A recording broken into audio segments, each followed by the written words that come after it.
Hi friends, तो इस lecture में हम लोग स्टार्ट कर रहे होंगे हमारा नया टॉपिक, जो कि है हमारा solution of Laplace equation by method of separation of variable. ठीक है, तो ये काफ़ी आसान है, मतलब इसके क्वेश्चन उसमें टफ नहीं होते। मतलब अगर वेव इक्वेशन, हीट इक्वेशन जो मैंने कराया वो देख ली होगे तो फिर तो बहुत ही आसान है। ठीक है, तो अगर वो सारे लेक्चर देख के आए हो तो बिल्कुल निश्चिंत रहो, अच्छे से हो जाएगा ये भी टॉपिक। ठीक है, और आसानी से हो जाएगा। ठीक है, अब समझते हैं लैपलास इक्वेशन कहाँ से आया, कैसे बना, मतलब एक एक चीज़ इसका समझते हैं। बेसिकली ये बेसिक लेक्चर है, तो इसमें मैं सारे थ्योरी वाली चीज़ें जो पढ़ाई जाती है फर्स्ट लेक्चर में वही समझा रहा हूँ। ठीक है, तो देखो, लाप्लास की इक्वेशन बताने से पहले मैं बताता हूँ ये इक्वेशन आया कहाँ से। देखो, टू डायमेंशनल हीट इक्वेशन होता है एक, हमने वन डायमेंशनल हीट इक्वेशन ही पढ़ा है। ठीक है, तो एक टू डायमेंशनल हीट इक्वेशन भी होता है, जो कि वो होता है equation del u upon del t equal to c square, और ये फिर हो जाएगा हमारा del u square upon del x square, फिर plus del square u upon del y square. ठीक है, ये टू डायमेंशनल हीट इक्वेशन होता है हमारा। ठीक है, और ये टू डायमेंशनल हीट इक्वेशन होता है, और इसके बाद हम समझेंगे कि इसका ग्राफिकल रिप्रेजेंटेशन कैसे करेंगे। ठीक है, तो अब टू डायमेंशनल है तो हमें टू डायमेंशनल फिगर लेना होगा।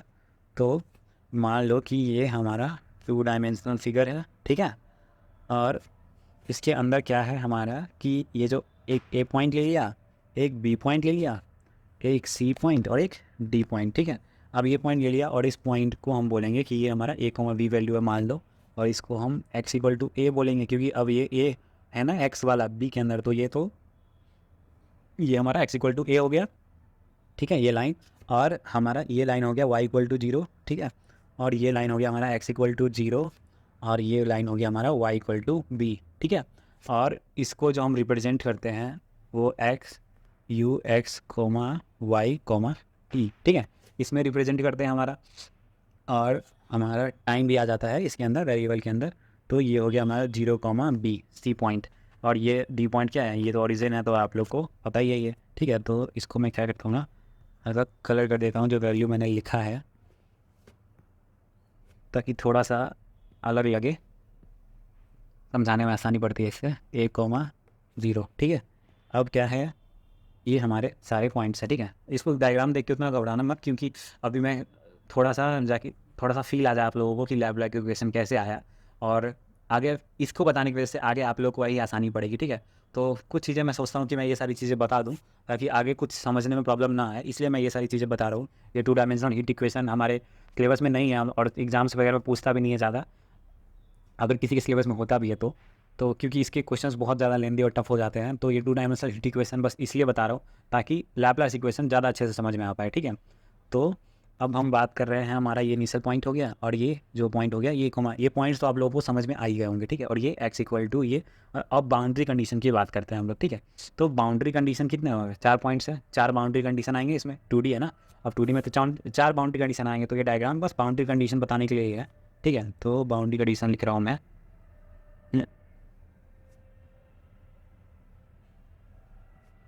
आप लोगों को आसानी से समझ में आ जाए उसके लिए ये सारी पॉइंट्स और ये सारी चीज़ें मैं लिखता हूँ।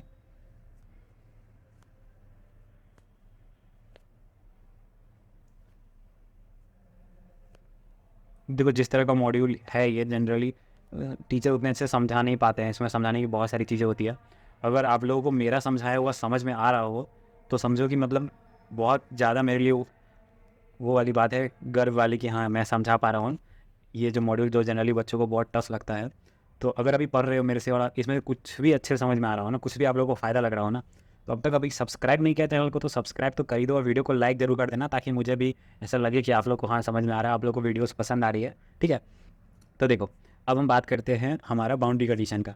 तो देखो, एक बार क्या करते हैं, वाई और टी को बिल्कुल कोई चेंज नहीं करते हैं, और एक्स का वैल्यू देखते हैं। एक्स का वैल्यू एक बार जीरो है और एक्स का वैल्यू एक बार ए है, तो एक्स का वैल्यू जीरो है और एक बार ए है। अब बात करते हैं हमारा एक्स और एक्स को बिल्कुल कांस्टेंट रखते हैं, और टी को बिल्कुल कांस्टेंट रखते हैं, और जीरो और वी, मतलब एक वाई का वैल्यू जीरो है और फिर वाई का वैल्यू बी है, मतलब अलग अलग बाउंड्री कंडीशन आ गई ये चार। ठीक है, कि एक्स के जीरो वाले बाउंड्री कंडीशन, एक्स है ए वाला, फिर वाई का जीरो, और फिर हमारा वाई का B.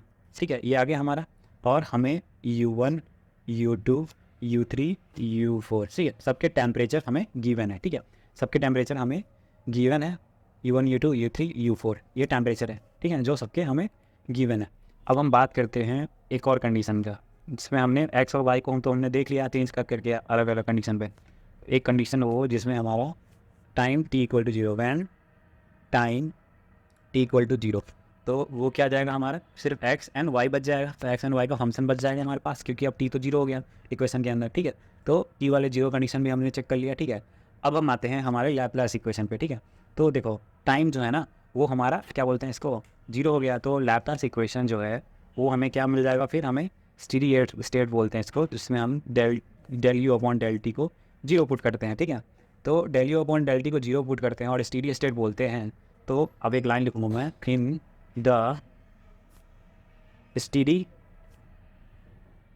State condition we have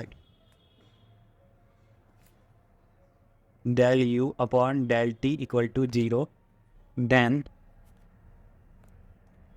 1 gives, ठीक है। इक्वेशन 1 जो था हमारा 2 डायमेंशनल वाला, वो हमें क्या देगा, अब del u upon del t equal to 0 हो गया, ठीक है। तो ये देखो del u upon del two 0 हो गया, तो हम दोनों है ना, ये तो हमारा कॉन्स्टेंट सी स्क्वायर हो गया और ये 2 वैल्यू है, तो हम ये इक्वल टू 0, तो हम दिस इक्वल टू 0 भी बोल सकते हैं ना, ये जो ब्रैकेट में है।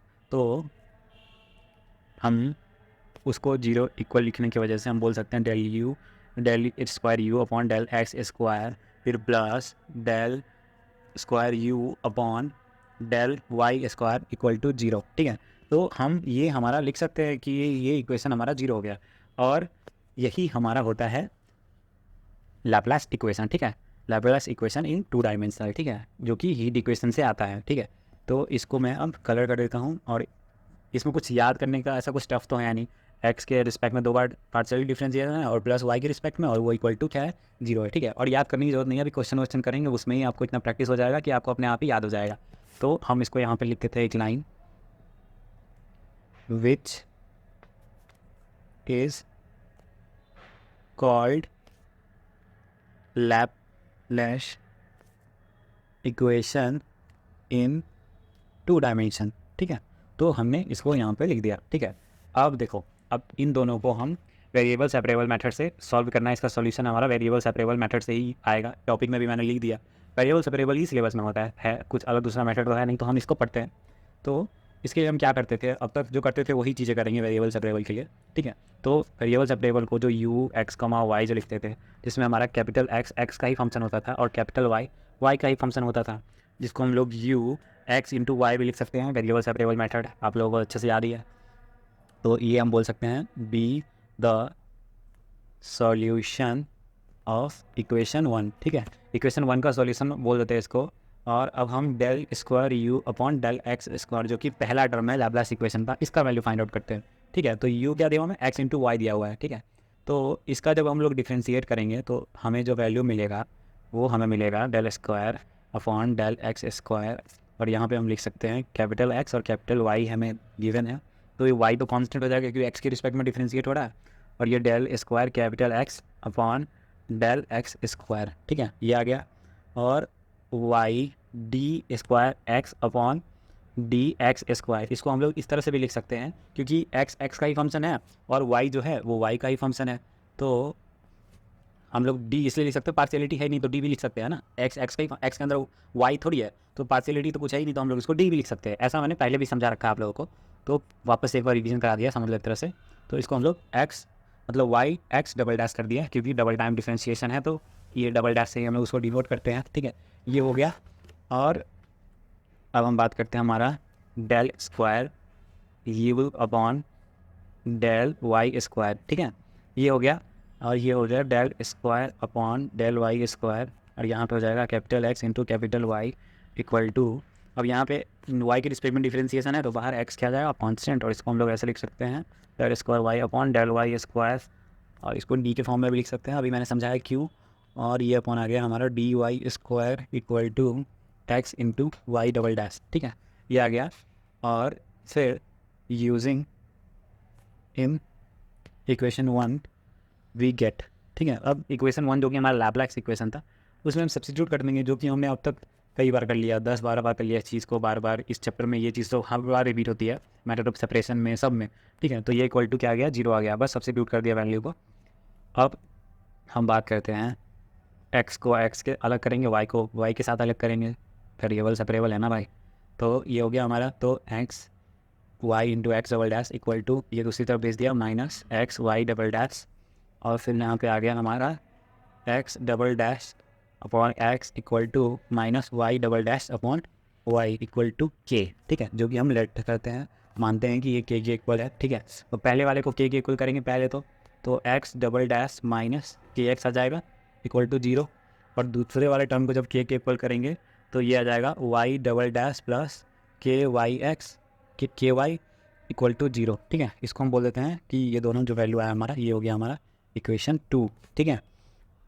अब 3 कंडीशन लेते थे हर टॉपिक में, तो इसमें भी 3 कंडीशन लेंगे। जब के हमारा 0 के इक्वल है, देन 2 गिव्स, जब के 0 के इक्वल है तो इक्वेशन 2 हमें क्या मिलेगा, जो मिलेगा x double dash equal to 0, ठीक है।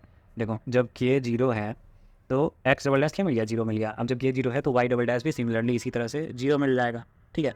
तो y double dash equal to 0।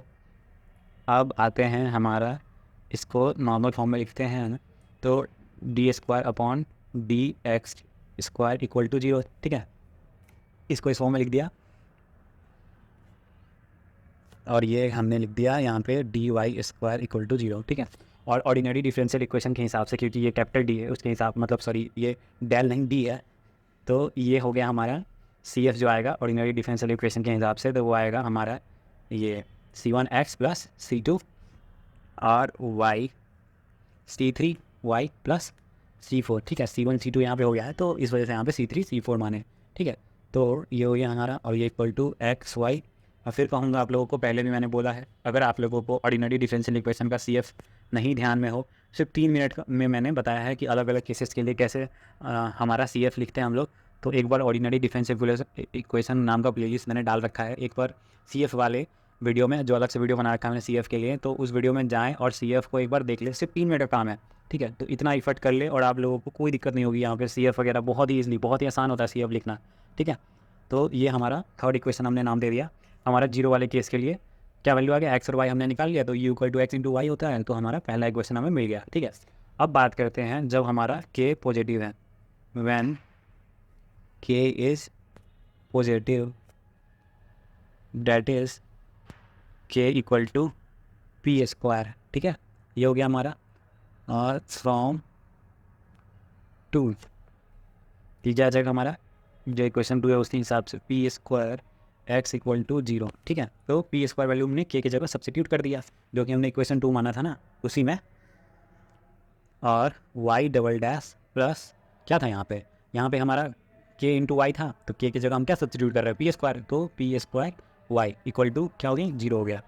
अब बात करते हैं हमारा ऑक्सिलरी इक्वेशन लिखेंगे पहले, तो डी स्क्वायर पी स्क्वायर के फॉर्म में लिख दिया स्क्वायर एक्स डबल डैश को, और ये इंटू कैपिटल एक्स हो गया इक्वल टू 0, और यहाँ पे सिमिलरली कैपिटल डी को हम बोल देते हैं कि हमने capital D upon d x को माना है, और यहाँ पे D1 square plus p square, और ये वाई कॉमन ले लिया और इक्वल टू 0, ठीक है। और यहाँ पे हम लिख देते हैं कि हमने D1 माना है D अपॉन डी वाई, जिसके नीचे y है उसको D1, जिसके नीचे x है उसको D माना है, क्योंकि पहले भी यही मानते हैं हम लोग।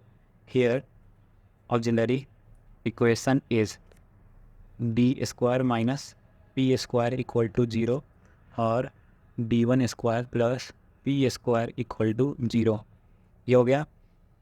और D equal to plus minus T, और यहाँ पे हो गया हमारा D1 equal to 0 plus minus iota P, ठीक है, ये हो गया। और फिर हो गया यहाँ पे CF इक्वल टू क्या जाएगा हमारा, जब हमारा प्लस माइनस P होता है, मतलब हमें रियल रूट मिला है और डिफरेंट है, तो हम CF लिखेंगे C1 e की power PX plus C2 e की पावर माइनस PX, ठीक है। और यहाँ पे हमारा इमेजनरी रूट है, तो उसके लिए हम क्या लिखते हैं, हमारा यहाँ पे कॉस साइन आ जाता है, तो हम वहाँ लिखेंगे C3 कॉस PY फिर प्लस C4 साइन PY, ठीक है। ये आ गया हमारा CF, और राइट हैंड साइड में 0 है तो PI 0 ही होगा ना, राइट हैंड साइड में कोई वैल्यू होता है तो ही तो पी आई आता है। तो राइट हैंड साइड हमारा 0 है तो पी आई 0, तो यही हमारा सॉल्यूशन हो जाएगा। ये सी एफ ही हमारा एक्स होगा और ये सी एफ ही हमारा वाई हो जाएगा क्योंकि पी आई 0 है। तो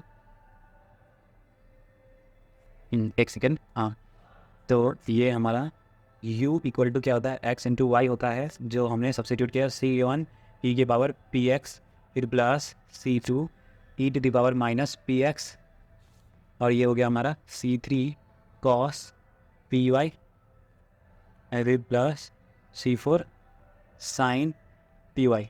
ठीक है, इसको मल्टीप्लाई करके लिख दिया हमने, और इसको हम क्या करते हैं बॉक्स में डाल देते हैं, क्योंकि पॉजिटिव वाले केस के लिए भी हमारे पास वैल्यू आ चुका है, और इसको हम बोल देंगे कि हमारा ये थर्ड इक्वेशन है। ठीक है, अब हम आते हैं हमारे लास्ट केस पे, जो कि हमारा व्हेन के इज़ निगेटिव। जब हमारा के निगेटिव है तो वो क्या वैल्यू लेंगे हम के का, पहले वीडियो देखे हो तो आप लोगों को पता है माइनस पी स्क्वायर लेंगे। मैंने बोला था ना, ये चैप्टर अगर एक भी टॉपिक समझ के आए हो ना, सब कुछ सेम रिपीट होता है, कुछ भी अलग नहीं होता भाई, थोड़ा मोड़ा डिफरेंस आता है, बहुत सिमिलरिटीज़ हैं। तो फालतू में लोग सोचते हैं कि बहुत टफ चैप्टर है या कुछ भी है, मुझे लगता है कि इससे आसान कुछ हो ही नहीं सकता। सारे टॉपिक में एक ही चीज़ बार बार रिपीट हो रहा है, और सबसे अच्छी बात है कि अगर सारे टॉपिक को पढ़ ले रहे हो ना, तो रिपीट होने बार बार एक ही चीज़ को देखने की वजह से ना आपको सारे फंडास जितने भी होते हैं सब याद ही हो जाते हैं। अब सोच के देखो, इतनी बार मैंने ये सब चीज़ें रिपीट कर करके बताई है, हर वीडियो में कहीं ना कहीं ये सारी सिमिलर चीज़ें आ जाती है, तो अब लोग तो याद भी हो गया होगा। मतलब सोचो कि ज़्यादा मेहनत करनी नहीं है, क्वेश्चन एक दो प्रैक्टिस करना है और बढ़िया बस अच्छे से करके आ जाओ एग्जाम में, नंबर तो अपने आप ही आने अच्छे। तो इसके केस में हम ऑक्सिलरी इक्वेशन लिख रहे हैं। ठीक है, तो फिर प्लस क्या हो जाएगा, ये डबल डैश है ना, तो d square plus p square, और ये कैपिटल एक्स को बाहर कॉमन लेके इक्वल टू 0 लिख दिया, और कैपिटल डी पता है ना जिसके नीचे एक्स होता है, और ये वाई वाला केस है तो इसमें D1 लेंगे, तो D1 का स्क्वायर माइनस पी का स्क्वायर, और इसमें हमने कैपिटल वाई को कॉमन ले लिया और ये इक्वल टू 0 हो गया। ठीक है, और ऑक्सिलरी इक्वेशन क्या हो जाएगा हमारा, ऑक्सिलरी इक्वेशन इज ये हो जाएगा हमारा d square plus p square equal to 0। ठीक है, और यहाँ पे हमारा ऑक्सिलरी इक्वेशन क्या हो जाएगा, ऑक्सिलरी इक्वेशन इज ये हो जाएगा मेरा D1 square minus p square equal to 0। ठीक है, ये हमारा ऑक्सिलरी इक्वेशन हो गया, और यहाँ पे हम बोल सकते हैं कि हमारा क्या वैल्यू आया डी का वैल्यू आएगा हमारा, इधर माइनस पी स्क्वायर हो गया ना, तो जिस वजह से हमारा वैल्यू आएगा प्लस माइनस आयोटा पी, और इधर हमारा D1 का वैल्यू आएगा प्लस माइनस पी। ठीक है, ये आ गया हमारा। अब हम आते हैं सी एफ के ऊपर। ठीक है, पी आई तो 0 होगा, आप लोगों को पता है, राइट हैंड साइड में कुछ भी नहीं है, तो सी एफ क्या हो जाएगा, C1 cos p x plus C2 sine p x. ठीक है, और यहाँ पे सी एफ क्या आ जाएगा हमारा, मैं बीच में लाइन दे देता हूँ, तो यहाँ पे सी एफ आ जाएगा हमारा C3 e की पावर पी वाई और प्लस C4 e की पावर माइनस पी वाई, ये आ गया। अब इसके बाद हम एक्स को लिख लेते हैं, जो कि हमारा सी एफ ही हमारा एक्स हो जाएगा, और यहाँ का सी एफ ही हमारा वाई हो जाएगा, क्योंकि पी आई क्या होता है, 0 होता है। तो u equal to capital x into y होता है, तो यहाँ पे हम u equal to C1 cos p x plus C2 sine p x, फिर ये मल्टीप्लाई होगा हमारा C3 e की पावर पी वाई e की पावर पी वाई, फिर प्लस C4 e की पावर माइनस पी वाई। ठीक है, ये हो गया हमारा। तो इस इक्वेशन को हम लोग फिफ्थ इक्वेशन नाम देंगे,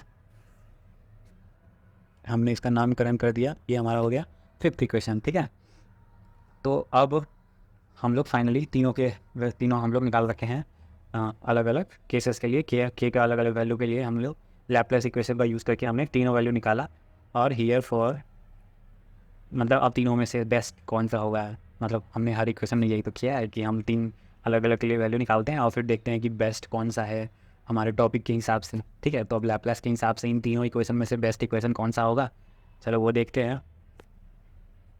तो पहले तो हम हमारा लैप्लेस इक्वेशन लिख लेते हैं, del square u upon del y square equal to 0 है, वी गेट। ठीक है, तो वी गेट पहला इक्वेशन जो हमें आया है हमारे पास, यू एक्स मामा जब 0 केस लिया था तो हमें पहला इक्वेशन मिला था C1 एक्स प्लस C2 और इसके बाद C3 वाई प्लस C4। ठीक है, ये मिला था हमें, जो कि किसी भी केस में काम नहीं आता है। अब तक हम लोग देख ही रहे हैं वेव इक्वेशन किसी भी इक्वेशन में काम नहीं आता है, क्योंकि इसमें कुछ ज़्यादा खास होता नहीं है, कहीं भी यूज़ नहीं आता है ये। तो पहला इक्वेशन तो हमने वैसे ही कैंसिल कर दिया।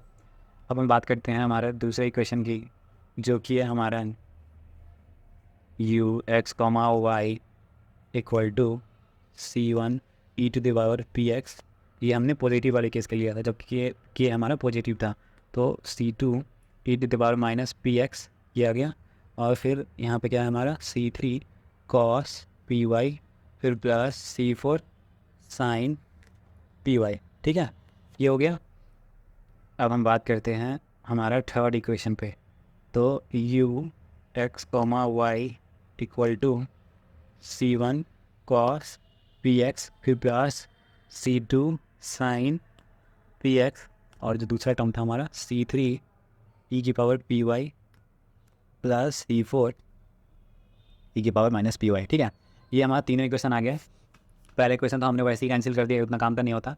और बात करें हमारे इस इक्वेशन मतलब लैप्लास के लिए, जो सबसे ज़्यादा वो माना जाता है कि किसको चूज़ करना चाहिए क्वेश्चन को देख के कि हाँ सबसे कौन सा सबके लिए अच्छा इक्वेशन है कि मतलब सब में काम कर जाए, तो ये दोनों जो इक्वेशन है ना हमारा सेकेंड और थर्ड, ये दोनों इक्वेशन हमारा लैप्लास में हम लोग यूज़ कर रहे होंगे जनरली। पहला इक्वेशन तो किसी काम का नहीं है, उसको यूज़ नहीं करेंगे। ये दोनों इक्वेशन इस बार काम, पहले क्या होता था कि सिर्फ एक ही इक्वेशन काम आता था, इस बार क्या है, इस बार दोनों इक्वेशन हमारा यूज़ में आएगा। और वो क्वेश्चन के बाउंड्री कंडीशन पर डिपेंड करेगा। अगर बाउंड्री कंडीशन में हमें जो x है वो एक्सपोनेंशियल फॉर्म में है, तो हमें ये वाला टर्म फार्मूला यूज़ करना है, और y जो है वो ट्रिग्नोमेट्रिक में है, तो हम ये वाला यूज़ करेंगे। अगर बाउंड्री कंडीशन में x जो है हमारा ये ट्रिग्नोमेट्रिक में है तो ये वाला, और ये एक्सपोनेंशियल में है y तो ये वाला, मतलब थर्ड इक्वेशन। ज़्यादातर आपको थर्ड इक्वेशन ही काम आएगा, सेकेंड इक्वेशन बहुत रेयर होता है, उसके क्वेश्चंस आपको ज़्यादा टफ नहीं होंगे। ठीक है, और ज़्यादा हम लोग आगे बढ़ेंगे नहीं। वैसे तो इसके क्वेश्चन बहुत टफ आते हैं, लेकिन सिलेबस में जितना क्वेश्चन है जिस लेवल का है उससे आगे का क्यों ही पढ़ना, मतलब ऑलरेडी इतना कुछ पढ़ने को होता है, तो एक्स्ट्रा मैं आप लोगों को एक्स्ट्रा उतना कुछ नहीं पढ़ाने वाला इसमें, जो काम का नहीं है, जो सिलेबस में है, जो जनरली कॉलेज वगैरह में पढ़ाए जाते हैं उतना ही तक पढ़ाऊँगा मैं। तो बाउंड्री कंडीशन समझते हैं हम हमारे लैप्लास इक्वेशन का एक बार। ठीक है, तो ये हमारा 2 डायमेंशनल फिगर बना लिया हमने, जिसमें हमने बी ए और सी, और यहाँ पे हमने ये ऑरिजिन है हमारा 0। ठीक है, इसको ये जो होता है वो y इक्वल टू 0 होता है, ये होता है हमारा x इक्वल टू 0, और ये हमारा होता है y इक्वल टू बी, और ये होता है हमारा x इक्वल टू 0। ठीक है, तो ये हमारा डायग्राम हो गया। अब इस डायग्राम के हिसाब से हमारा बाउंड्री कंडीशन क्या क्या होना चाहिए। देखो y 0 से b अलग, 0 में है और b में है। ठीक है, तो हम क्या करते हैं, और x क्या है, x 0 में है, और ये क्या है हमारा 0 में है और हमारा a में है। x हमारा 0 में है और a में है, तो पहले हम y को कांस्टेंट रखते हैं और चेंज होगा हमारा y, इस तरह से हमने लिख दिया, और हमें टेम्परेचर U1 गिवन होगा। ठीक है, और दूसरा बाउंड्री कंडीशन हो जाएगा हमारा a, y, और हमें टेम्परेचर गिवन होगा। अब हम बात करते हैं हमारा जब x को हमने कांस्टेंट रखा, x को नहीं चेंज किया, तो y पहले 0 होगा, और हमें टेम्परेचर गिवन होगा U3 और UX, b, और हमें U फिर यहाँ पे गिवन होगा टेम्परेचर। ठीक है, और ये हमारा ये चारों कंडीशन बनेंगे बाउंड्री के। ठीक है, ये बाउंड्री के चारों कंडीशन हमारे पास बन गए। ठीक है, तो अभी इस लेक्चर के लिए इतना ही। नेक्स्ट लेक्चर में हम क्वेश्चन ले रहे होंगे हमारा बढ़िया सा, और इस लेक्चर के लिए इतना ही, आज के लिए इतना ही। Thank you.